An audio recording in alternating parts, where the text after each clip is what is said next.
just give me a little bit of insight, please, into who you are. All right. Well, I'm an electrician by trade. That's how I kind of got started into the world of BMS. Electrician, started installing it for a company. I've always kind of worked for myself. So back when I got married, I went to work for someone thinking that would be the easier route and more streamlined for our family. Learned after a year or so of doing that it wasn't, the grass wasn't any greener on that side.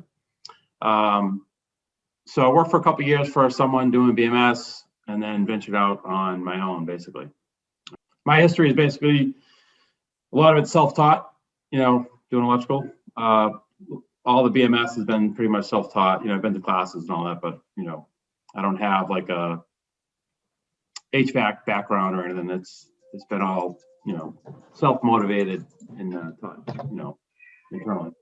Recognizing it's self-taught, and of course you're kind of electrician by trade. What got you interested in this?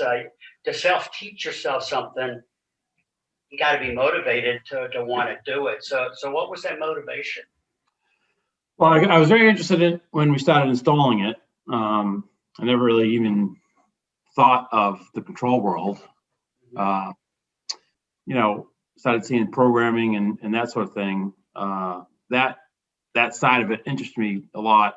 And that's kind of what just started looking into it more and more, and had the opportunity to, get programs and started playing with programs, and it's kind of how it all kind of happened.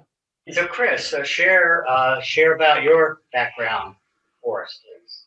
Sure. So finance guy by trade, worked in corporate America for a long time. When Eric started TC Controls back in 2005, I was helping him out with, with just kind of some basic stuff. And then in 2011, when we purchased the business, that's really kind of when I started. I was really an unpaid person for several years, getting systems and stuff up and running, getting the business kind of set while he was out, kind of doing the day-to-day stuff. When you're a small company like that, you're estimating, you're doing the work, you're doing the installation. And when Eric got to a size where it was now 24 hours a day, 8 days a week, it was like, all right, it's time for me to come on full time. So bought into the business, came in full time, and then we built a pretty significant team and a pretty significant plan to grow the business. And in doing so, we've that's how we got into the cannabis space, and that's how we're here today. You're doing traditional building automation, but you knew that so are a lot of other people. So this cannabis opportunity came around. So go over how that happened so that we can share that with everybody. So in 2017, most of our work was public work. So in Massachusetts, the public market, it's a low bid market. It was a great place for us to start because we cut our teeth into the control business. It's very process driven. It's all bid spec. You follow a pretty straight guideline. You're doing a lot of municipal buildings, private, public safety buildings. We did some schools. We don't do schools anymore for a host of reasons. And in 2017, there was a couple of companies in the area that were just beating the crap out of us. So they were underbidding us by 30%. In a public job, you're already next to nothing, and they were way below. And what we were realizing that these companies they're underbidding us, getting the public work, and then really looking at the bid spec piece and saying, okay, I'm going to leave out this part of the scope and try and get away with it. And that's not our business. Our business is we work to the highest standard. We do a quality work. So we looked at it and said, we've got to get out of this business of public bid. And at the time, we were in Massachusetts, had just gone medical a year or two before, and it was just starting to come out. So you started seeing, in 2017, we started seeing several indoor cultivations come online, or we started bidding. And Eric looked at it and said, "Hey, there's a lot of controls in this. This would be a good fit for us." So we were there was a job in Holyoke. It was a good size indoor cannabis facility, and we went after it very, very hard. And the mechanical who got the job and was buying up the controls, we were a small little control company. We went out, we met with them, we really pushed it, we really sold us as a company, and they gave us a shot.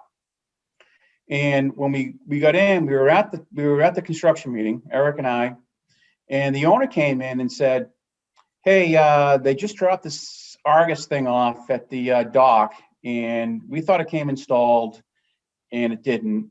Now what do we do?" And the electrician is like this, doesn't want anything to do with it. And so we raised our hand. We said, "It's a control system. How hard can it be?" So we said, "We'll take care of it." Eric looked at it. We had the team look at it, and we put a bid on it. And then we started installing it. And our lead guy in the field came back and said, "It's a control system. It's just like what we do every day. Piece of cake."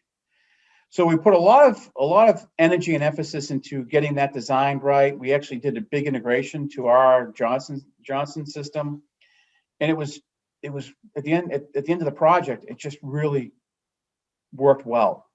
And it was for a national client, and that national client was like, "Wow, this works really well." And so that was our step into the cannabis space. And so once we got understanding of how it all worked, we were continuing to bid. There was more and more jobs are coming out. We began bidding a lot more work, but we're bidding work to mechanicals who had never done work in the space before, who said they were experts in the field, and they were looking at it like every other control project. Yeah, the process was conventional building construction. You get a GC on board, GC gets subs. The subs go out and buy out equipment, and controls is one of those, commodities that an HVAC contractor, takes under his wing. But in a grow facility, the controls should be a major sub, because the controls is controlling the whole process of the facility, of the grow facility. So it's a major piece. It's not just we're just going to control our HVAC. The whole grow environment needs to be calculated and engineered with the right control system. So this might be a good time for us to talk about these aspects, Eric, of a grow facility that you're referring to, because in the couple of years working with you guys, I've begun to do a lot of reading and studying about cannabis and grow facilities and the environment. You can have all kinds of environments based upon the type of cannabis you want to grow. Typical HVAC controls, you're controlling HVAC equipment to control temperature and humidity. Well, in a grow environment, you're controlling equipment to temperature and humidity, but it has to be all coordinated with lighting, CO2, watering of plants in a room it directly affects the humidity. The different recipes for fertigation, all that stuff needs to be under one umbrella of a control system. So these growers can put these recipes in, and they'll have, their 14-week cycle of, flower, let's say, and they'll have different temperature and humidity set points, lighting set points, CO2 set points, and fertigation recipes that all work together. So it's more of instead of a HVAC control system, it's a process control system now. It's more of a process for a for growing plants. And it could be cannabis, could be tomatoes, could be cucumbers, or flowers. I mean, there's all different grow environments. And cannabis is very unique. They do have a lot of different strains, and there's some really brilliant growers that manipulate all these elements, and create all these different strains that will do different, have different properties for, different ailments and whatnot. But it's definitely a unique and rewarding field to be able to provide some of these control strategies. And typical HVAC controls, they're not really built around these type of scenarios. So it's more, we have an Argus system that is built for grow environments, but they're a grow system. It's built around grow logic and whatnot. So the benefit on these indoor facilities is having an HVAC control system controls HVAC, integrating in a grow control system. So the grow control system will control everything, indirectly or directly. It gives the best outcome of that environment. Well, first of all, let's talk about our core values. I think that's an important place to start. We have 4 core values: accountability, professionalism, working to the highest standard, and growing our people. And those, all 4 of those working together provide us a culture in an environment that is true collaboration and true teamwork. So what that allows us to do in the indoor cultivation space is that it's allowed us to look at this much differently than other people have looked at it. And because we have our own engineering staff, our own installation staff, and our own commissioning and checkout staff, we can, as a team, we're engineering and designing a project, we're installing that project, we're commissioning and checking out that project, and then we're servicing that project going forward for the customer. And when you think about what we do as a company, is that we really act as an owner's rep in this field. So it's our best interest to make sure that the system is designed right, installed right, and when we hit the switch for the first time, it works every time. And to do that, all the other trades have to do what they need to do, and they need to do it correctly.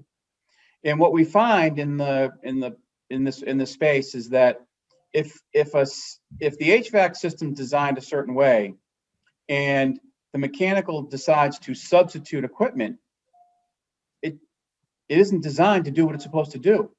So we have a vested interest to make sure that whatever equipment's being installed is being installed according to design. So when we look at a project, okay, we look at it in a sense of, let's design the control system first. Let's pick the HVAC equipment that can provide the environment needed to grow, and then build a building. That's a very, very different approach in the construction world. In the construction world, the GC, they design a building, they install the HVAC, and then they try to have a control system control it. Sometimes it does very well, other times it doesn't. But in human comfort, it's not, we can get around those issues. In indoor growing, you can't get around those issues, because we're essentially weather makers. We are providing all the stuff indoors that Mother Nature does outdoors. We provide lighting, the sun, we manage water, the rain, we provide temperature and humidity, and we provide the CO2 that naturally occurs outdoors. So we have to do that inside. And you're doing it with equipment that isn't designed to do it. So we have to make it do what it's supposed to do. So that's the unique approach that we take. And with over 40 of these projects under our belt, we've got a lot of experience that we can do that now. We've written the programs. We have these facilities that we've been in, and with a couple of clients, we've been brought in to roll out a standard across the nation on all their properties. And by doing so, we can standardize their growing process. So a grower isn't, so the company's not dependent on a grower to make it grow. Now you can hire anybody and you put them into the process, into the system that they've designed, and our system controls all that. And that's what's unique about us. Tell us about the future of TC Controls, whatever your vision is, 3 years, 5 years. What's that vision look like for you guys? So if you look at, I'm glad you started me, because if you look at all these facilities coming online, they're going to require people. The workforce is pretty thin as it is right now. The way you get around this is you automate. You automate the grow process as much as you can. The automation component with an Argus Johnson, what we provide to our customers is a pretty well automated facility. Requires certainly less employee resources than a non-automated facility is going to require. So as these companies, as these cities and states come online with legalizing medical and eventually recreational, those facilities, there'll be more and more facilities are going to be popping up, which require more and more people, which is going to require more automation.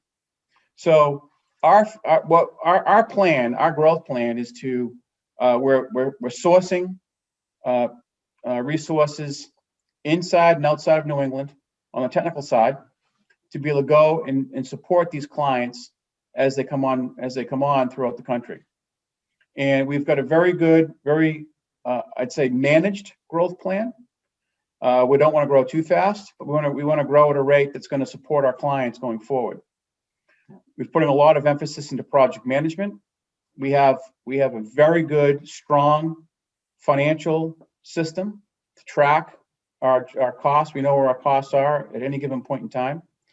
The engineering and technology staff that's really headed by Eric is, I'd say, one of the best in the industry. We know HVAC, we know controls, and we know indoor grow. We've done enough of it now. So our growth, we look to have double-digit growth over the next 5 years, and we look at managing that growth and keeping that. We call it our 20-mile march. If you're familiar with that, what that saying is we're going to stay very consistent with a 20-mile march. We're not going to grow too fast, and we're going to manage that growth so that we stay consistent year over year. It takes a lot. It takes systems, it takes facilities, it takes resources, it takes process. We have to make sure we have that in place as we grow, and we're doing that. We're building a team, a highly collaborative team that works together. Our saying is we leave the drama at home and we leave the egos at the door every morning. We come in, we work to the highest standard every single day. We live and breathe our core values on a daily basis. And the accountability piece is really co-accountability. We make sure that we are co-accountable to each other so that none of us are letting another teammate down. And that process, Skip, works wonderful. And you come in, you do a job, you do a great job, and in the process you learn, because it's one of our core values, growing our people. We have to make sure that we're learning every day. We want to be better tomorrow than we are today. And what that means is that we have to come in and we have to learn and be a little bit better so tomorrow we're a little better than we are today. And we all believe that. So that we let people know that that grow, like you said earlier, growth can be anything besides cannabis. I mean, that's the cash cow right now. But Chris, you were mentioning to me about this, I believe, facility in Maine, where is it lettuce or cabbage that this individual is doing? Tell us that story real quick. It's a farm, indoor farm, growing lettuce and tilapia fish. And it's kind of a little ecosystem where the lettuce float in the water. They filter out all the toxins in the water for the fish, and the fish provide nutrients to the plant. So it's this little ecosystem that is water efficient, because now you're not watering plants; they're in water, and your nutrients is at a minimum, and it's all organic, and his business is taking off. So, but facilities like this, the cost to do indoor grow facilities like this is coming down, and there's a need for it because people don't want to get their apples and lettuce and cabbage from Chile in the winter. They want to be able to have it locally and have it, they know it's safe, and they know it's hasn't traveled across the oceans to get here, and they can cost effectively do it to be able to turn a profit and provide low enough cost food. And we're going to see more and more of that. I mean, Bezos has done research on it. He's doing, Amazon's doing stuff with it. That over the next 10 years, you're going to see a lot more indoor grow for human consumption.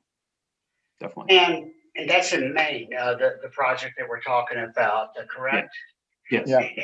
And without the ability to control it, that is provided by TC Controls here, that can be done in Maine. It might have to be done, in South Florida or someplace, where the environment is constantly better. So this is going to provide opportunity across the globe in terms of feeding people and providing the things that are needed, especially with climate change. It's predicted that over the next 50 years, many places that are our primary growing areas of the world might become different. And so we have to learn how to grow food and everything other places. So we'd use this as kind of a wrapping up point, and would like to conclude with this.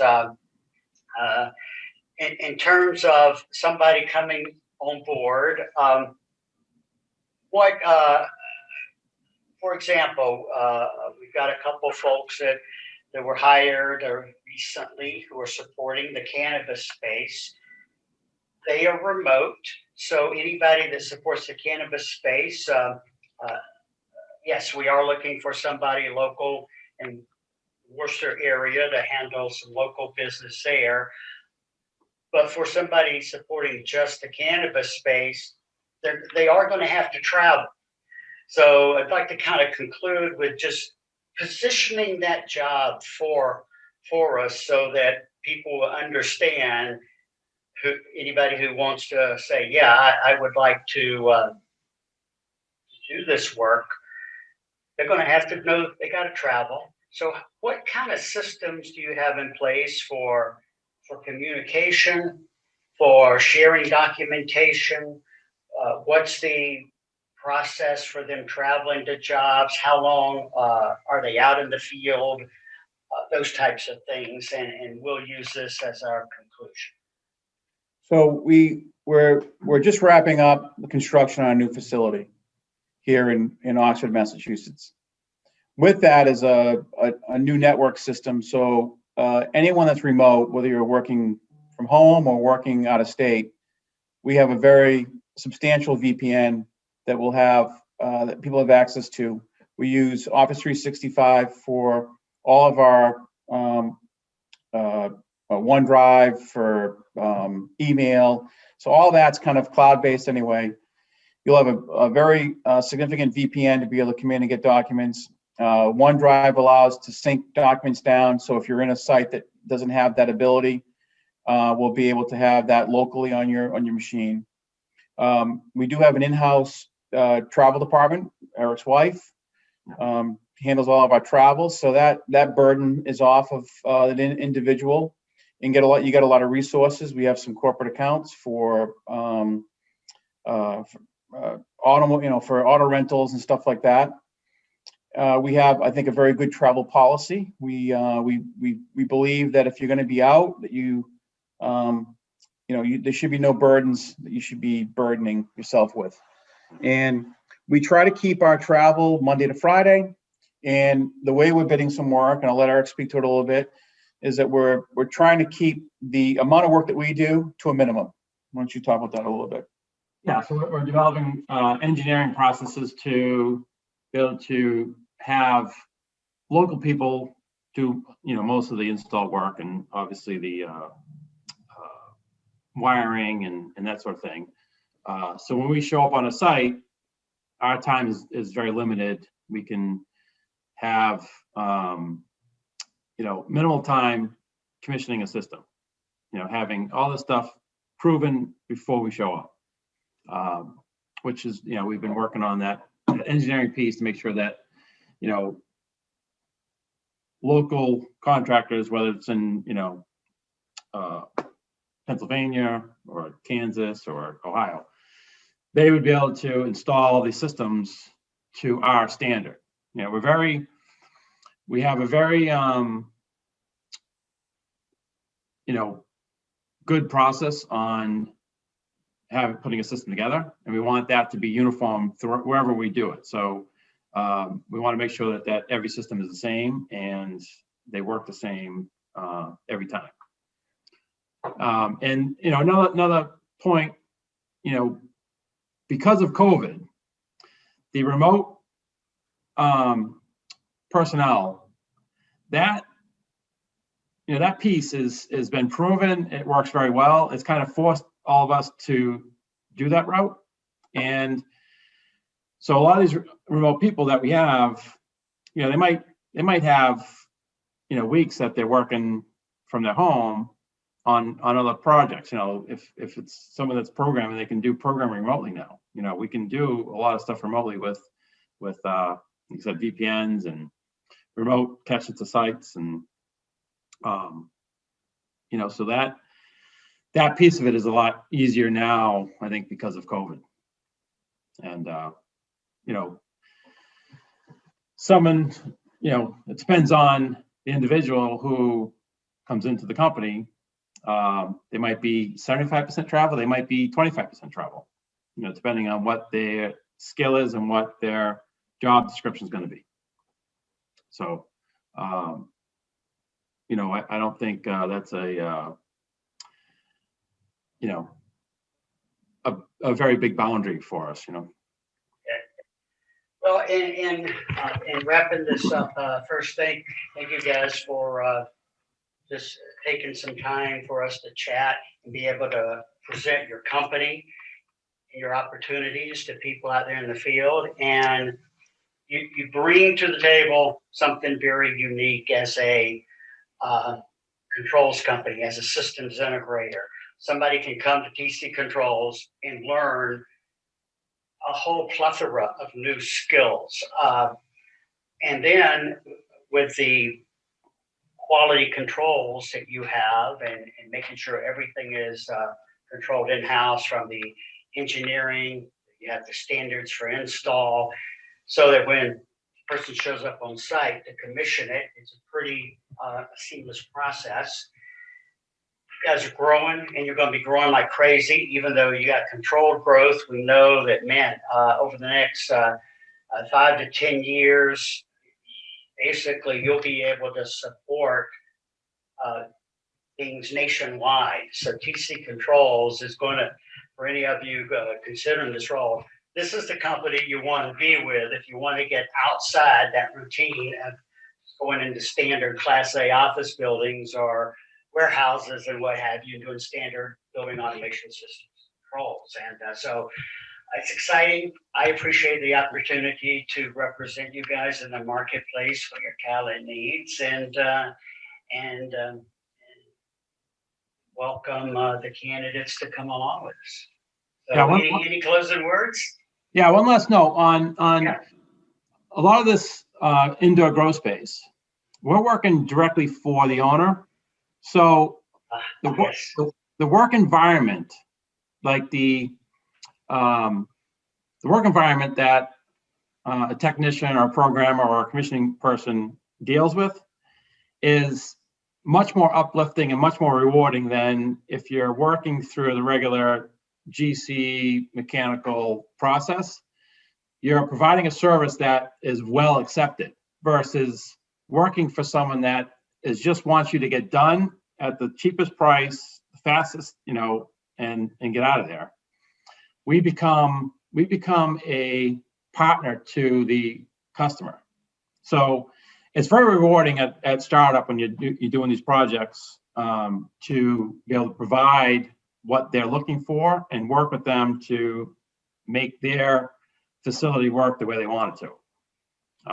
It's a lot different than the normal construction world.